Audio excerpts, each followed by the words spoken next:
আমাদেরকে চারিদিক দিয়ে হামলা করে। 24 ঘন্টার মধ্যে আজকের আমাদের নির্বাচনী অফিসে যে হামলা হইল সেটার সদুত্তর আশা করি, নয়তোবা আমরা পরবর্তী পদক্ষেপ নেব। 2 মিনিটের মধ্যে যদি এই জায়গাটা খালি না করেন তাহলে ভাই এখানে সংঘর্ষ হবে, আমি দায় নেব না। মারতে আসলো, আমি ওদেরকে ঠেকাতে গেলাম, তাদের সবগুলাই পরিচিত মুখ।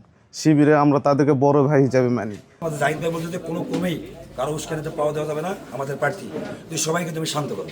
কারণ আমরা জাতীয়তাবাদী দল বিএনপি কখনো অন্যায়কে প্রশ্রয় দেয় না এবং গণ্ডগোল সংঘাতকে পছন্দ করে না। আমার এই ব্যানারটা আমার জীবনের চাইতেও বেশি ভালোবাসি। কারণ অক্টোবরের আগে 28শে অক্টোবরের পরেই 27শে সেপ্টেম্বর এই দাবলানি খেয়ে আমার পাও ভাঙ্গা।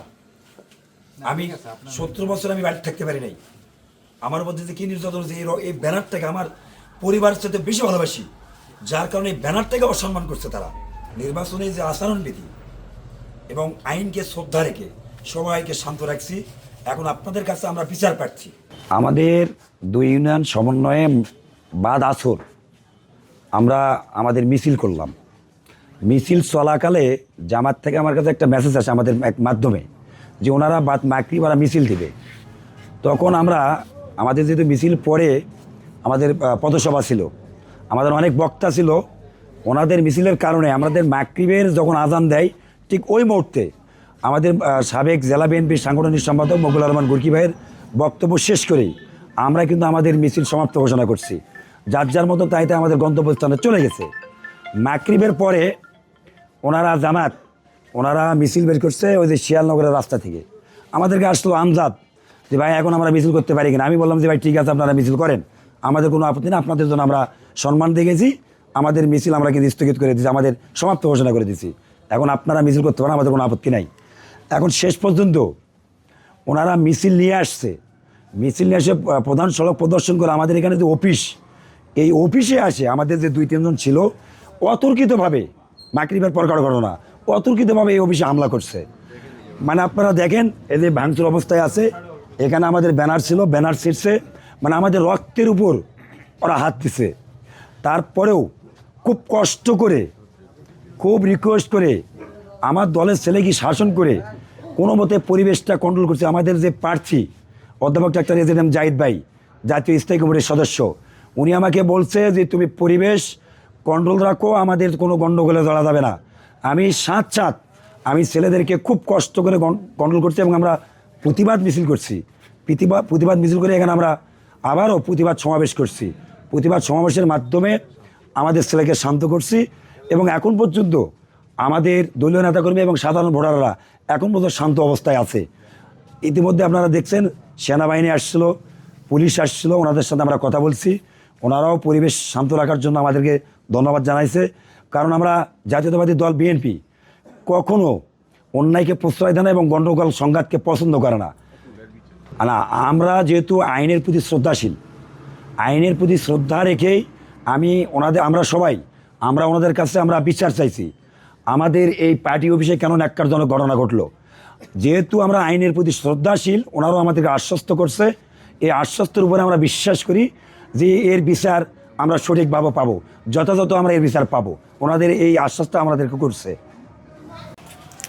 আমি এখানে উপস্থিত ছিলাম, ওদেরকে যখন হলো মারতে আসলো, আমি ওদেরকে ঠেকাতে গেলাম, তাদের সবগুলাই পরিচিত মুখ। শিবিরে আমরা তাদেরকে বড় ভাই হিসাবে মানি। তাদেরকে ঠেকাতে গেলাম, তারাই আরও আমাদেরকে মারতে শুরু করলো।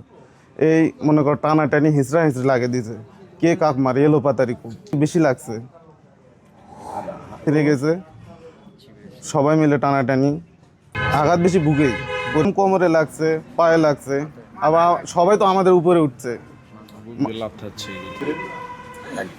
1.5 থেকে 200 জামাত শিবিরের লোক আমাদেরকে হামলা করে এবং আমাদেরকে মারধর করে এবং আমাদের নির্বাচনী পার্টি অফিস সে ভাঙচুর করে বিএনপির। আবার আমাদের পোস্টারগুলো যেগুলো সবগুলো ছিঁড়ে দিয়েছে তারা, ব্যানারগুলো যেগুলো ছিল তারা ছিঁড়ে নিয়ে চলে যাচ্ছে। এরকম এগুলো দড়িতে টাঙ্গা ছিল, এগুলো সবগুলো ব্যানার তারা ছিঁড়ে দিয়ে গেছে।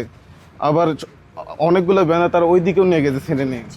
চেয়ারগুলো ভাঙাভাঙি করতেছে এবং আমাদের ব্যানারগুলো পায়ের তলে নিয়ে মুচড়ামুচড়ি করতেছে, পিছিয়ে দিচ্ছে পায়ের তলে পাও দিয়ে। আমাদের কার্যক্রম শেষ করে আমরা 2 থেকে 3 জন অফিসে এখানে আসছি। অফিসে আসার পার্টি অফিসে নির্বাচনী পার্টি অফিসে আমরা এখানে এসে নির্বাচনী অফিসের যেগুলো আছে আমরা এগুলো গুছে কাছে থুয়ে চলে যাওয়ার সিদ্ধান্ত নিয়েছি। তো তখন আমরা আমাদের নির্বাচনী থিম সং একটু ধীরে ধীরে সাউন্ড দিয়ে বাজাচ্ছিলাম। জামাত শিবিরের লোকেরা এখানে প্রোগ্রাম ছিল, ওরা এসে ডাইরেক্ট এখানে এসে বলতেছে যে এই আপনাদের এই থিম সং বন্ধ করতে হবে।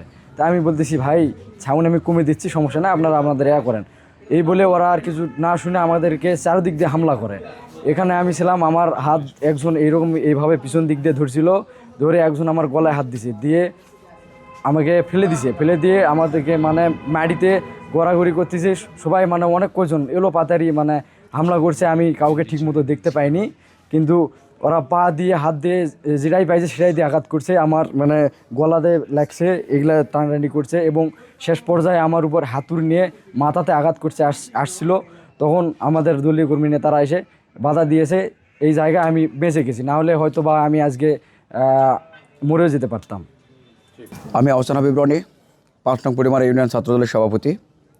আজকের এই দলদরগা বাজারে বিএনপির ধানের শীষের যে আমাদের নির্বাচনী যে অফিস, সে অফিসে জামাত শিবির কর্তৃক যে নির্মম যে হত্যা এবং ধ্বংসযজ্ঞ চালাইছে, আমি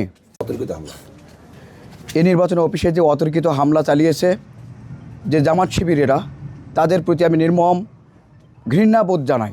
যাদের মতো এই নিকৃষ্ট মন মানসিকতা থেকে তারা যে হামলা চালাইছে, প্রশাসনের কাছে আমি সুদৃষ্টি কামনা করি এবং এর যথাযথ উপযুক্ত শাস্তি কামনা করি এবং আইন কিংবা আমাদের নির্বাচনী ম্যাজিস্ট্রেট যিনি আছেন তার কাছে আমি বিনীতভাবে অনুরোধ জানাবো, 24 ঘন্টার মধ্যেই আজকের আমাদের নির্বাচনী অফিসে যে হামলা হইল সেটার সদুত্তর আশা করি, নয়তোবা আমরা পরবর্তী পদক্ষেপ নেব।